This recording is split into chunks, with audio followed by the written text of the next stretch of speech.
Hello everybody, my name is Amy and I'm a little late tonight trying to learn how to do the live on Facebook.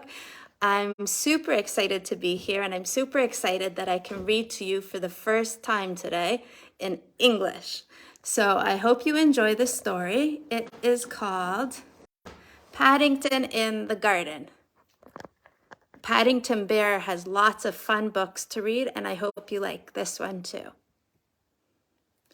One morning, Paddington went out into the garden and began making a list of all the nice things he could think of about being a bear and living in the Browns. He had a room of his own and a warm bed to sleep in, and he had marmalade for breakfast every morning. In darkest Peru, he had only been allowed it on Sundays. The list was soon so long he had nearly run out of paper before he realized he had left out one of the nicest things of all. The garden itself. Apart from the occasional noise from a nearby building site, it was so quiet and peaceful it didn't seem like being in London at all. But nice gardens don't just happen. They usually require a lot of hard work, and the one at number 32 Windsor Gardens was no exception. Mr. Brown had to mow the lawn twice a week, and Mrs. Brown was kept busy weeding the flower beds. There was always something to do. Even Mrs. Bird lent a hand whenever she had a spare moment. One morning, Paddington went out into the garden and began making a list of all the nice things he could think of about being a bear and living with the Browns. And I went the wrong way. Hold on a sec. There we go. It was Mr. Bird who first suggested giving Jonathan, Judy, and Paddington each a piece of the garden. "It will keep certain bears out of mischief," she said meaningly. "And it will be fun for Jonathan and Judy as well." Mr. Brown agreed it was a very good idea, and he marked out 3 plots at the far end of the lawn. Paddington was most excited. "I don't suppose there are many bears who have their own garden," he exclaimed. Early the next morning, all 3 set to work. Judy decided to make a flower bed, and Jonathan had his eye on some old paving stones. Paddington didn't know what to do. In the past, he had often found that gardening was much harder than it looked, especially when you only had paws. In the end, armed with a jar of Mrs. Bird's homemade marmalade, he borrowed Mr. Brown's wheelbarrow and set off to look for ideas. His first stop was a stall in the market where he bought a book called How to Plan Your Garden by Lionel Trugg. It came complete with a large packet of assorted seeds, and if the picture on the front cover was anything to go by, it was no wonder Mr. Trugg looked happy, for he seemed to do most of his planning while lying in a hammock.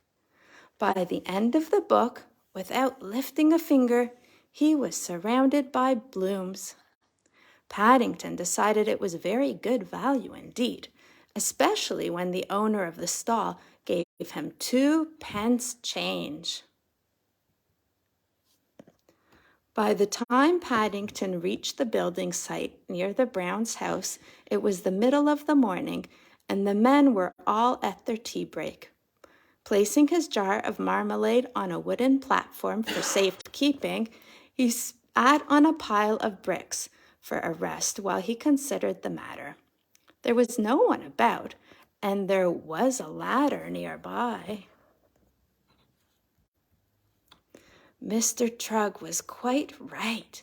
The Browns' garden did look very different from high up, but before he had time to get his breath back, Paddington heard the sound of an engine starting up. He peered through a gap in the boards, and as he did so, his eyes nearly popped out. On the ground, just below him, a man was emptying a load of concrete on the very spot he had left his jar of marmalade. Paddington scrambled back down the ladder as fast as his legs would carry him, reaching the bottom just as the foreman came around a corner. "Is anything wrong?" asked the man. "You look upset." "My jar's been buried," exclaimed Paddington hotly, pointing to the pile of concrete. "It had some of Mrs. Bird's best golden chunks in it, too." "I won't ask how your jar got there," said the foreman, turning to Paddington as his men set to work clearing the concrete into small piles, "or what you were doing up the ladder." "I'm glad of that," said Paddington, politely raising his hat.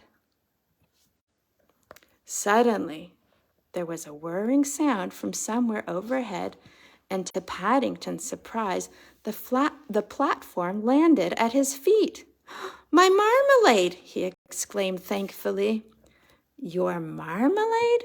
repeated the foreman, staring at the jar. "Did you say marmalade?" "That's right," said Paddington. "I put it there ready for my elevenses. I must have been taken up by mistake. Now the top's come off." It was the foreman's turn to look as though he hardly believed his eyes. "That special quick-dry cement," he wailed. "It's probably rock hard already, ruined by a bear's marmalade. No one will give me a tuppence for it now." "Well, I will," said Paddington eagerly. I've had an idea." Suddenly, there was a whirring sound from somewhere overhead, and to Paddington's surprise, the platform landed at his feet. "My marmalade," and I've gone the wrong direction again. There we go. Paddington was busy for the rest of the week. When the builders saw the rock garden he had made, they were most impressed, and the foreman even gave him some plants to finish it off until his seeds started to grow. "It's National Garden Day on Saturday," he said. "There are some very famous people judging it. I'll spread the word around. You never know your luck."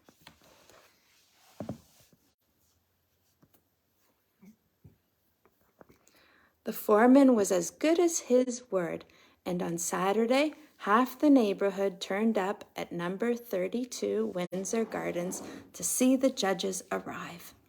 Paddington nearly fell over backwards with surprise when he discovered that no less a person than Mr. Lionel Trugg himself was leading the procession. "It's very good of you to get out of your hammock, Mr. Trugg," he exclaimed. Not at all," said Lionel Trugg. "My pleasure, I must say. I love your orange stones. Where did you find them?" "I didn't," said Paddington. "I think they found me, thanks to the builders." "Congratulations," said Mr. Trugg as he handed Paddington a gold star. "It's good to see a young bear taking up gardening. I hope you will be the first of many."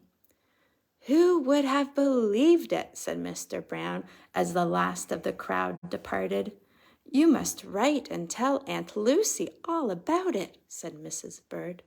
"They'll be very excited in the Home for Retired Bears when they hear the news." Paddington thought that was a good idea, but he had something to do first.